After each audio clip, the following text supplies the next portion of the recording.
ना ते आली आहे, ती आली आहे. माननीय पोलीस आयुक्त श्री रवींद्र सिंगल सर यांच्या मार्गदर्शनाखाली ऑपरेशन थंडा हे नागपूर शहरामध्ये सुरू आहे. त्या अंतर्गतच आम्ही काल अंमली पदार्थ विरोधी गस्त करीत असताना पारडी पोलीस स्टेशनच्या हद्दीमध्ये भंडारा नागपूर हायवे रोडवर कापसी ब्रिजजवळ शिवमंदिराच्या लगत आम्हाला एक ट्रक आणि एक स्विफ्ट कार आणि त्यामधील इसम आपसात काहीतरी संशयित वस्तूची देवाणघेवाण करताना दिसून आल्याने आम्ही त्यांना घेराव घालून थांबवले आणि पंचासमक्ष रितसर त्यांचे ट्रकची आणि वाहनाची स्विफ्ट कारची झडती घेतली असता त्यामध्ये ट्रकमध्ये एकूण 30 किलो गांजा हा अंमली पदार्थ तसेच स्विफ्ट कारमध्ये 4 किलो असा एकूण 34 किलो गांजा हा अंमली पदार्थ आम्हाला मिळून आला. त्या ठिकाणी गांजा संबलपूर ओरिसा या राज्यातून घेऊन आलेला चालक तसेच ते स्वीकारण्यासाठी आलेले इतर 4 इसम असे एकूण 5 आरोपी आम्ही घटनास्थळावरून ताब्यात घेऊन त्यांना मुद्देमालासह ताब्यात घेऊन अटक केलेली आहे.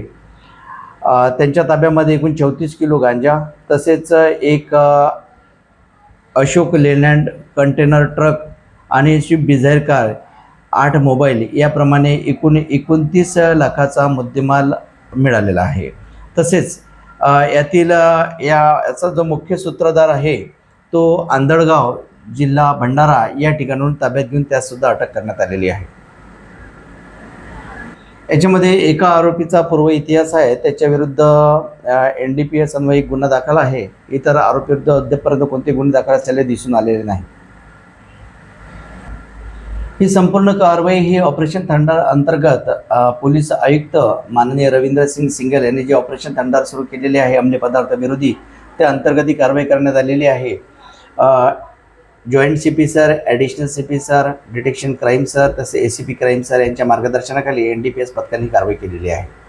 यामध्ये जे आरोपी अटक आहे त्यामध्ये ट्रक चालक आहे सय्यद सुमेल सय्यद इस्माईल तसेच स्विफ्ट कारमधून गांजा घेण्यासाठी त्या ठिकाणी आलेले जे इसम आहे ते मोहम्मद अनास सय्यद हिदायतुल्ला, रवी उदय सिंग शाहू, अनिकेत गजानन गायनेर, अमन निमराज गायधाने हे हिंगणा या ठिकाणी आहे. तसेच सर्व याचा मुख्य सूत्रधार ज्यांनी गांजा संबलपूर या ठिकाणी त्याच्या संपर्कातील व्यक्तीकडून मागविला आणि नागपूरमध्ये घेऊन आलेला या सर्वांकरता तो पाहिजे आरोपी जो आम्ही भंडारा जिल्ह्यातून अटक केलेला आहे तो आकाश वसंत विटवले असे सर्व 6 आरोपी यामध्ये सध्या अटक आहेत. हे जे यातील आरोपी अटक केलेले आहे घटनास्थळी हा ट्रक चालक त्यांना आणून देण्यासाठी घेऊन आलेला आहे आणि जो मुख्य सूत्रधार आहे त्याने हा ओरिसा या ठिकाणाहून मागवलेला असून जे अटक आरोपी करण्यात आलेले आहे त्यांच्याकरता आणलेले असल्याचे तपासामध्ये दिसून येत आहे.